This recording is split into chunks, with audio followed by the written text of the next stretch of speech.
berkaitan dengan pengendalian, saya ulangi, kebijakan upah minimum tahun 2025.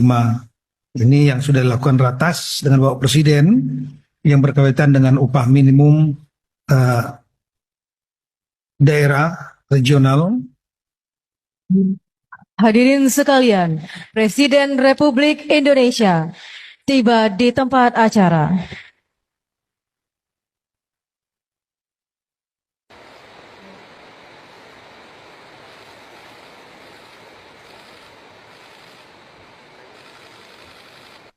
Presiden Republik Indonesia, Bapak Prabowo Subianto. Terima kasih kehadiran Bapak, Pak. Ini kami dikejutkan karena langsung mendapat kunjungan mendadak dari beliau tanpa pemberitahuan. Datangi Komnas HAM, kita tuntut Komnas HAM supaya bekerja menjalankan amanat undang-undang itu. Kalau kita diam, itu mereka juga tenang-tenang saja. Nah, jadi kita harapkan nanti Bapak-Bapak supaya berkumpul dengan 4 keluarga yang lain, nanti dibuat janji, minta bantuan dengan Pak Haji sini, apakah setiap bulan itu mendatangi Komnas HAM untuk mendesak Komnas HAM supaya memulai kembali penyelidikan terhadap KM 50 itu, supaya kasus ini buka kembali.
Kita ini sampai hari ini sebetulnya masih tetap melanjutkan penuntasan kasus ini secara hukum.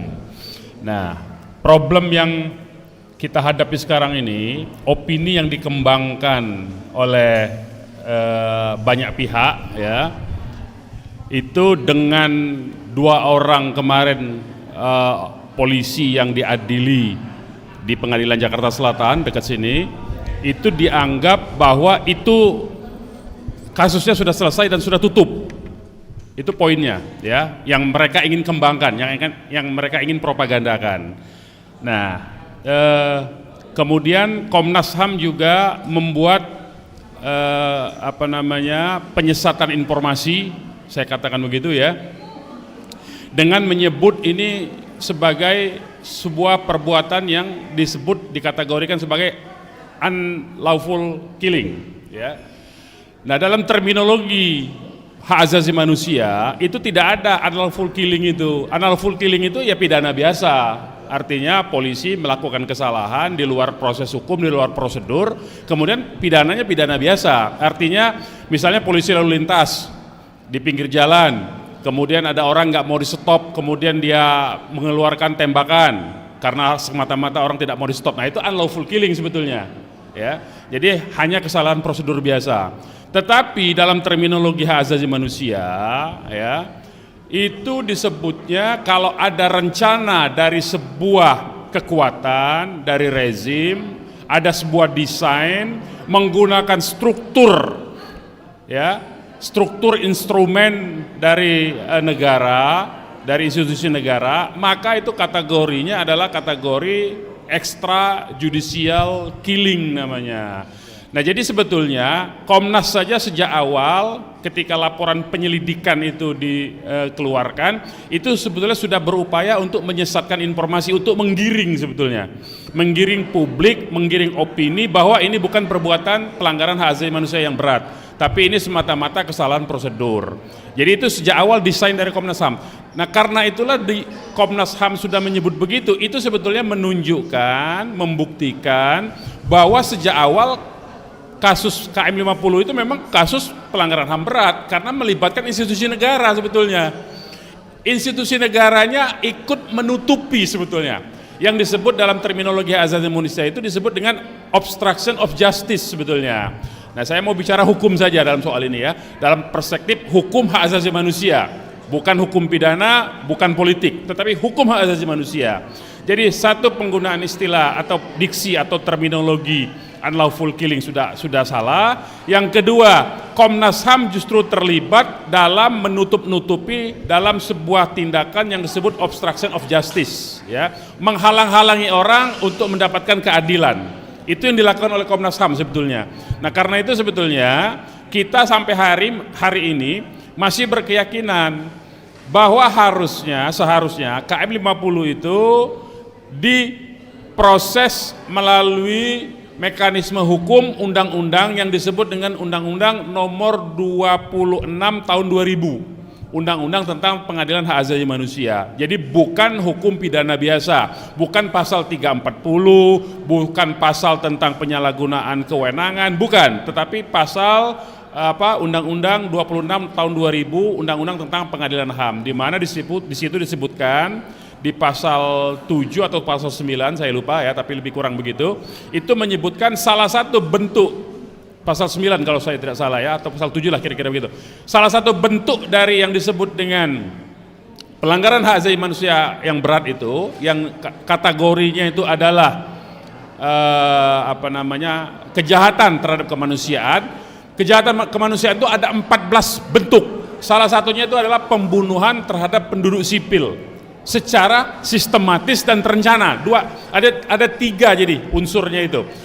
Pembunuhan terhadap penduduk sipil dilakukan secara sistematis dan terencana, ya. Dilakukan secara sistematis dan meluas sifatnya itu. Nah, sistematis itu apa? Pengertian sistematis itu adalah tadi itu yang saya sebutkan, menggunakan instrumen-instrumen kekuasaan. Nah, dari data-data yang kita dapatkan membuktikan bahwa memang ada desain sejak tahun 2016 bahkan ya, jadi bukan cuma tahun 2020. Sejak tahun 2016 itu institusi negara ini sudah digunakan dengan target FPI dan Habib Rizik sebetulnya, dan itu kita punya bukti banyak. Nah, yang anak-anak yang menjadi korban ditembak 6 orang itu karena mereka mengawal Habib Rizik, dianggap menghalangi bagi institusi negara, bekerjanya institusi negara yang mentarget Habib Rizik, makanya anak-anak itu juga ikut disikat menjadi salah satu target antara sebetulnya. Itu masalahnya sebetulnya. Nah, itu karena itu kita masih mendesak supaya Komnas HAM membuka kembali. Kalau kemarin Komnas HAM hanya menggunakan Undang-Undang tahun 39 tahun 99, nah kita harapkan desakan ke depan ini keluarga korban ini mungkin dibantu nanti dengan lawyer-lawyer dari Pak Ajis ini, dari Asosiasi Advokat Pembela Persaudaraan Islam ini, untuk terus-menerus menagih Komnas HAM supaya membuka kembali kasus itu, supaya Komnas HAM melakukan penyelidikan melalui dengan menggunakan mekanisme Undang-Undang 26 tahun 2000, bukan Undang-Undang 39. Itu yang perlu diingat tuh. Nah, keluarga korban ini harus juga, jadi saya mau dari soal keluarga korban, bapak-bapak ya, kita umat Islam ini nggak boleh kalah. Kenapa? Itu kasus Semanggi 1, Semanggi 2, Pak. Itu setiap hari Kamis mereka, yang sekarang sudah yang tahun ini kemarin Kamis kemarin itu sudah Kamis yang ke-5.000-an, Pak. Jadi mereka tuh rutin memperjuangkan nasib anaknya dalam peristiwa Semanggi 1, Semanggi 2 tahun 98 sampai hari ini masih terus berjuang, terus menyuarakan. Nah, jadi saya harap bapak-bapak tidak bosan, tidak cepat capek, tidak cepat lelah, supaya ditagih terus itu. Didatangi itu Komnas, minta bantuan dengan pengacara-pengacara ini untuk datangi Komnas, mendesak supaya Komnas itu terus melakukan penyelidikan dalam konteks Undang-Undang 26 tahun 2000. Jangan pakai Undang-Undang 39 tahun 99 lagi, karena ini pelanggaran hak asasi manusia berat. Nah, itu terus tiap minggu datangin aja. Hari apa nanti janjian 6 orang itu keluarga Komnas, datangi lagi. Pokoknya terus saja. Terus, jangan sampai bosan. tadi yang saya contohkan, kasus Semanggi 1, Semanggi 2 sampai hari ini masih jalan mereka. Tidak bosan, tidak berhenti. Itu langkah pertama. Nah, langkah kedua sebetulnya ini Pak Ajis sudah melakukan langkah-langkah yang cukup maju, saya kira. Sebetulnya kita mau koordinasi dengan teman-teman pengacara yang ada di luar negeri yang dihukum sistem hukum nasional mereka itu menerapkan sistem hukum di mana sebuah pelanggaran hak asasi manusia itu bisa dituntut di negara mereka walaupun kejadiannya bukan di negara mereka. Ya, nanti kita akan buat daftarnya lah, negara-negara mana, teman-teman pengacara mana. Nah, itu sudah dikomunikasikan oleh Pak Ajis sebetulnya di beberapa negara. Nah, kita harapkan nanti dengan yang ini sebetulnya sudah saya ungkapkan, cuman memang teman-teman kita di luar di negara lain itu sepertinya memang karena ini harus menggunakan pengacara. Di luar negeri itu pengacara itu bayarannya mahal, Pak. Beda kalau di Indonesia. Ya, di Indonesia ini saya ini lebih kurang 30 tahun jadi pengacara, lebih banyak gratisnya sebetulnya. Nah, kalau di luar negeri mahal bayaran pengacara itu, walaupun kasusnya kasus seperti itu. Iya, kita lebih banyak pro bononya ya. Jadi 30 tahun saya itu mungkin cuma dari ratusan kasus mungkin cuma 2%-nya yang saya dapat duit itu, tapi 98%-nya lebih banyak pro bononya. Nah, kesulitan kita di luar negeri itu memang pengacaranya harus bayar. Sehingga teman-teman kita yang di luar negeri itu agak kesulitan untuk meminta bantuan pengacara yang mau pro bono di luar negeri. Nah, tujuannya apa? Jadi pelaku-pelaku, pihak-pihak yang bertanggung jawab dalam pelanggaran hak asasi manusia berat yang terjadi di KM 50 ini, kalau dia melakukan perjalanan ke luar negeri di tempat negara yang kita mendaftarkan gugatan itu, seketika mereka masuk ke dalam bandaranya, keluar dari pintu imigrasinya, bisa ditangkap oleh aparat keamanan di sana dan ditahan. Itu poinnya sebetulnya. Jadi kalau dia tidak mau keluar negeri, berarti dia tahanan negara namanya. Jadi dia nggak bisa keluar negeri. Ya, begitu dia keluar negeri dia akan ditangkap, ditahan. Sebagaimana Augusto Pinochet itu.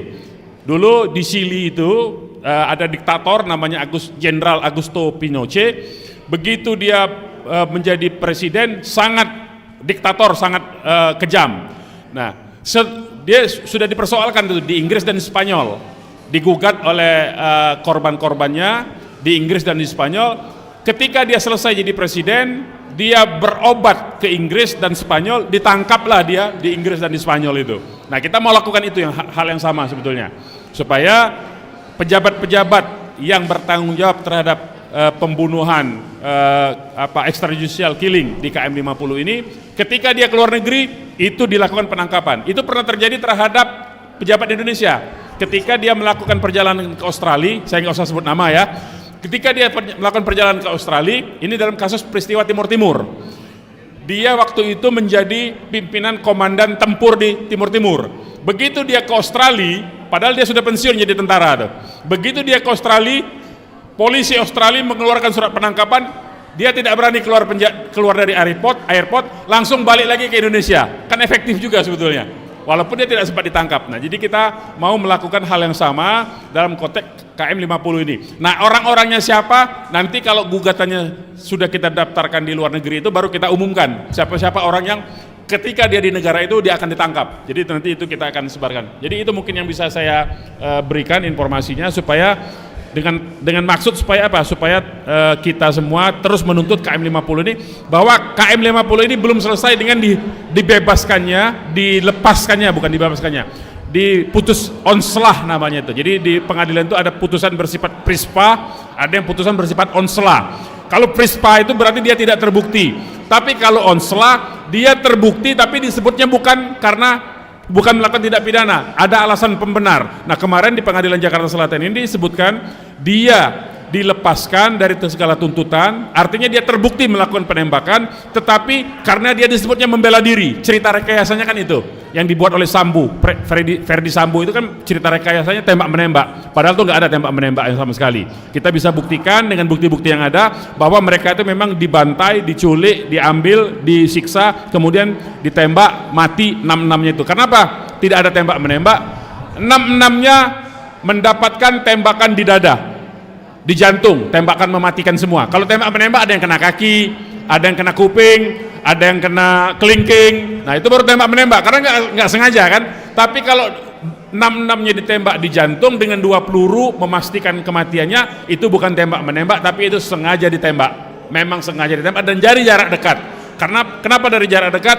Karena masih ada sisa mesiunya di tubuh korban. Jadi itu yang harus kita terus-menerus tuntut di publik ini, supaya publik ini tidak gampang dikibulin bahwa dengan 2 orang kemarin, 2 orang kemarin itu memang dikorbankan, itu sengaja. Memang begitulah cerita rekayasa. Itu juga yang membuktikan bahwa mulai dari institusi penegak hukum, mulai dari aparat penegak hukum sampai dengan pengadilannya pun ikut terlibat menutupi kasus itu. Kan pengadilan Jakarta Selatan itu sebetulnya ikut terlibat.